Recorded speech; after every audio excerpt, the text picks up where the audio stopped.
सुन्नत मर्द औरतूं ॿुधनि पियूं, मर्द ॿुधनि पिया, औरतूं ॿुधनि पियूं। इन ते शुरूआत कयो जेका हुज़ूर जी सुन्नत आहे त खाधो पंहिंजे बच्चनि सां गॾिजी खाओ। उम्मुल मोमिनीन आयशा सिद्दीक़ा रज़ी अल्लाह तआला अन्हा सां गॾिजी खाधो खाईंदा। इन हद ताईं जो अमा साइण बीबी आयशा फरमाए थी रज़ी अल्लाह तआला अन्हा त पाण मूंखे पहिरियां बूटी ॾींदा हुया, गोश्त जो टुकड़ो पीस मूंखे ॾींदा, जितां मां खाईंदी हुयमि उन जॻह तां पाण इस्तेमालु फरमाईंदा, को आर महसूस न कंदा, उन जगह तां पाण उनखे इस्तेमालु फरमाईंदा। इहा हुज़ूर जी सुन्नत आहे। त इहा हिकिड़ी ॻाल्हि त ख़वातीन ऐं मर्द गॾिजी इन ते अमल कयो, गॾिजी खाधो खाओ, पंहिंजे बच्चनि खे बि विहारियो। कहिड़ो मौक़ो तव्हांखे मिले थो पंहिंजे बच्चनि खे सेखारण ऐं सम्झाइण जो? तव्हां त ईअं चवंदा हूंदो साईं असां त सॼे घर जे लाइ पिया था लोड़ियूं, असां दुकाननि ते भॼूं था, असां शहरनि में भॼूं था, मोटर साइकिलनि ते भॼूं था। दोस्तो, तव्हां भॼी भॼी जेके कुझु घर में जमा था कयो, जेके पैसा जमा था कयो, जेके उन जा तव्हां वारिस सम्झो था, सुभाणे बणबा, उनजी तरबियत न हूंदी, उनजो अख़लाक सही न हूंदो, उनजो किरदारु सही न हूंदो, इहा कयल कमाई तव्हांजी ज़ाया बर्बाद न कंदा। जेकर उन्हनि खे सुठी तरबियत, उन्हनि खे सुठी सम्झाणी, उन्हनि खे सुठो अख़लाक सेखारींदो, इहे जेके लोड़े लोड़े तव्हां पैसा गॾु था कयो, इन्हनि खे चङी जॻह ते ख़र्च कंदा। लेकिन यादि रखो, रुगो पैसा जमा करे पंहिंजे औलाद खे ॾेई छॾियो ऐं सम्झो असां सभु हक़ अदा करे छॾिया, ऐं उहे बि पैसा अहिड़े नमूने सां जमा कयो न हलाल जो ख़बर न हराम जो पतो, जाइज़ नाजाइज़ हण हण, ॿियनि जा हक़ फॿाई, भेन जा हक़ फॿाई, भाइरनि जा हक़ फॿाई, पीउ खां फुरियईं, पाड़े वारनि खां खसियईं ऐं घर में जमा कई। हाणे उहा दौलत हिन गॾु कई ऐं वरी कंजूस बि अहिड़ो जो रुपयो बि ख़र्च कोन करे, हाणे उनजा पोयां ख़र्च था कर। असांजा मुर्शिद फरमाईंदा त खाए गलो कुटिजे कलो, लोड़ियो हिन, इस्तेमालु माखी वांगुरु कुझु बि न कई, खाधो ॿियनि, पादर वरी सुभाणे क़यामत जे ॾींहुं खाईंदे, छो त ग़लति तरीक़े सां जो जमा कयो हुई, हराम में जो मुब्तला थियो हुयो। इन जी बजाए तव्हां जेकी बि दौलत थोरी या घणी गॾु कई आहे, उनखां पहिरियां पंहिंजे औलाद खे सुहिणी तइलीम ॾियो, उन्हनि खे सुठी तरबियत ॾियो, उन्हनि खे मुहबत ॾियो, उन्हनि खे प्यार ॾियो, उन्हनि खे निमाज़ जे लाइ मस्जिद तरफ़ पाण सां गॾु वठी वञो। इहो ई तव्हांजे लाइ पैगाम। ख़वातीन घरनि में निमाज़ अदा कनि, हुज़ूर नबी करीम सल्लल्लाहु अलैहि वसल्लम सभ खां घणो ताक़ीद निमाज़ जो फरमायो आहे, ख़वातीन घर में अदा कनि, मर्द मस्जिद में अदा कनि। हुज़ूर फरमायो जेका औरत 5 वक़्त निमाज़ पढ़े, रमज़ान शरीफ़ जा रोज़ा रखे, पंहिंजे मर्द जी इताअत गुज़ार थी रहे, फरमान बरदार थी रहे, पाण फरमायो क़यामत जे ॾिहाड़े उनजे लाइ सभिनी जन्नतुनि जा दरवाज़ा खुलियल हूंदा, ख़ातून जहिड़ी जन्नत में चाहे दाख़िल थी वञे। केॾी आसानी, केॾी वॾी आसानी, कंहिं महिनत मुजाहिद मुशक़त जी ॻाल्हि ई कान्हे, एतिरो दीन आसान आहे। ऐं जेको बि अमल कयो उहो अलाह जो ज़िक्र कल्बी घणो कयो त तव्हांजे दिलि में अलाह जी मुहबत पैदा थिए, उहो अमल ख़ुदा जी मुहबत में कयो। ज़िक्र कीअं कजे?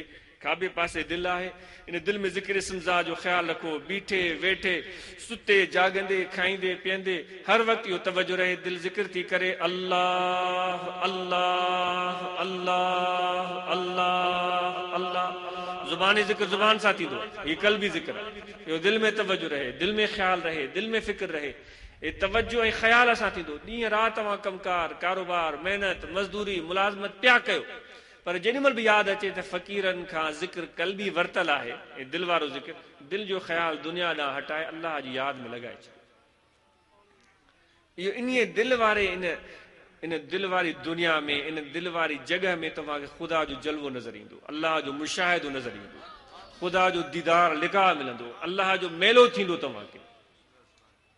इन्हीअ में ई अलाह जो जलवो छुपियल आहे। दोस्तो, इहा ई उहा जॻह आहे जंहिं ते हर वक़्तु ख़ुदा जी नज़र आहे। इन अल्लाह ला यंज़ुर इला सुवरिकुम व अमालिकुम वलाकिन यंज़ुर इला क़ुलूबिकुम व नियातकुम। दुनिया वारनि खे ॿुधाए छॾियो, अल्लाह तव्हांजी माल मिल्कियत खे नथो ॾिसे। जेके घणा अमल करण वारा उहे ॿुधी छॾनि त घणनि अमलनि खे बि अलाह नथो ॾिसे।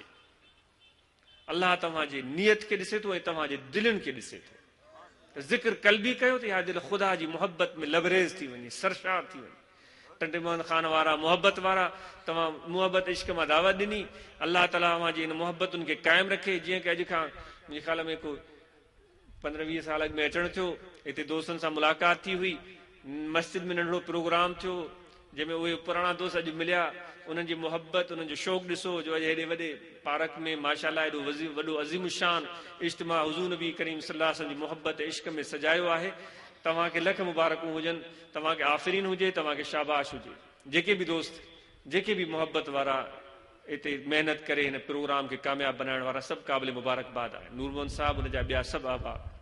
असांजी दुआ आहे त इहा शौक़ इहो जज़्बो क़ाइमु रहे ऐं जेके बि हिते दोस्त असांजा जमा थिया आहिनि उहे बि सभु ज़िक्र करण वारा बणिजी वञनि, ज़ाकिरीन बणिजी वञनि, हर वक़्तु अलाह जो ज़िक्र कनि, उनजी दिलियूं रोशन थियनि, उनजी दिलियूं बाख़ुदा थियनि, उनखे हक़ीक़ी सुकून मिले, ख़ुशी ऐं फ़रहत मिले। ऐं मुराक़बो कयो, रोज़ाना कुझु टाइम वेही अखियूं बंदि करे दिलि ॾे तवजो करे इस्म ज़ात जो ज़िक्र कयो, अल्लाह अल्लाह अल्लाह, ऐं मुर्शिद कामिल जे सीने मां हुज़ूर नबी करीम सल्लल्लाहु अलैहि वसल्लम जे फैज़ जो इंतज़ारु कयो। हुज़ूर जे फरमान मुताबिक़ निमाज़ सभ खां पहिरियां अहम तरीन शइ आहे। 5 वक़्त पढ़ो ऐं ॾंदण ॾियण या सुन्नत आहे हुज़ूर जी, दस्तारबदी निमाज़ पढ़णु हुज़ूर जी सुन्नत आहे। ॾंदण ॾियण वारे खे 70 निमाज़ जो सवाबु, दस्तारबदी निमाज़ पढ़ण वारे खे 5 निमाज़ जो सवाबु, दाढ़ी वारे खे वधायो चइनि अंगुरनि जे बराबरि, या हुज़ूर जी प्यारी सुन्नत आहे। जेतिरो तव्हां अमल घणो कंदव, हुज़ूर जी पैरवी सुन्नत कंदो, हुज़ूर जी सुन्नत ते अमल कंदो, हुज़ूर जी मोहब्बत ऐं इश्क दिलि में सजाईंदो, अल्लाह जो ज़िक्र घणो कंदो, ओतिरियूं तव्हांखे दीनी दुनियावी ज़ाहिरी बातिनी हर तरह जूं बरकतूं मिलंदियूं।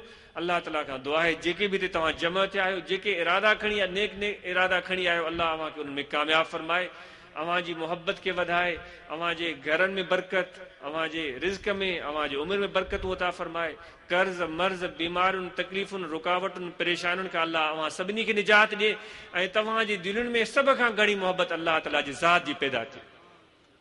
दोस्त दुआऊं पढ़ण लाइ चवनि पिया, दुआऊं पढ़ायूं वञनि थियूं, जेके दोस्त पंहिंजी जॻह ते वेठा आहिनि उते दुआऊं पढ़नि।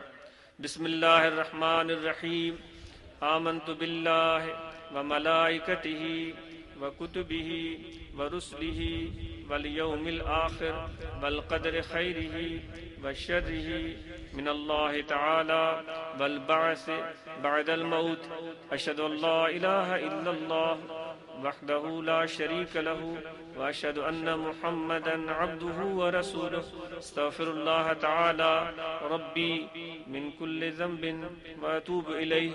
दुआ ला हथ खणो, सभिनी मर्दनि लाइ सभिनी ख़वातीन लाइ दुआ है, जेके भी हिते जमा थिया आहियो अल्लाह असांजी हाज़िरी क़बूल फरमाए। अल्लाहुम्मा सल्लि अला सय्यिदिना व मौलाना मुहम्मद व अला आलिहि व अस्हाबिहि अजमईन। अल्लाहुम्मा रब्बना आतिना मिन लदुनका रहमतन व हय्यि लना मिन अमरिना रशदा। अल्लाहुम्मा रब्बना आतिना फिद दुनिया हसनतन व अल्लाहुम्मा आमीन।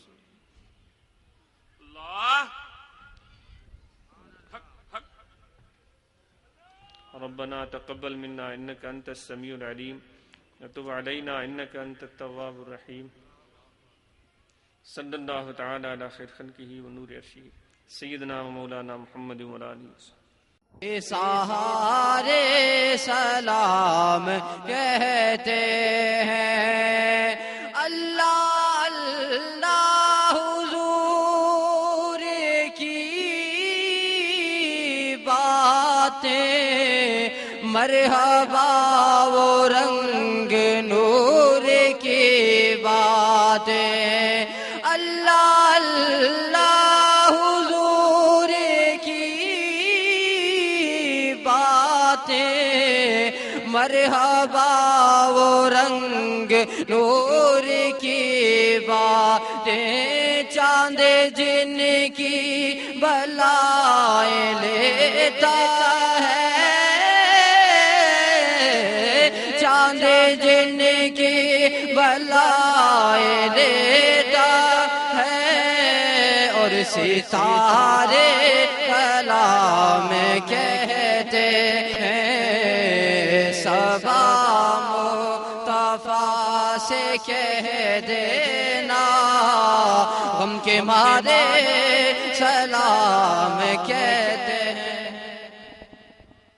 सब दोस्तों के लिए जामे दुआ है, सब दोस्त रब्बना तक़ब्बल मिन्ना इन्नका अंतस समीउल अलीम व तुब अलैना इन्नका अंतत तव्वाबुर रहीम। सल्लल्लाहु तआला अला खैर खल्क़िही सय्यिदना व मौलाना मुहम्मद व अला आलिहि वसल्लम।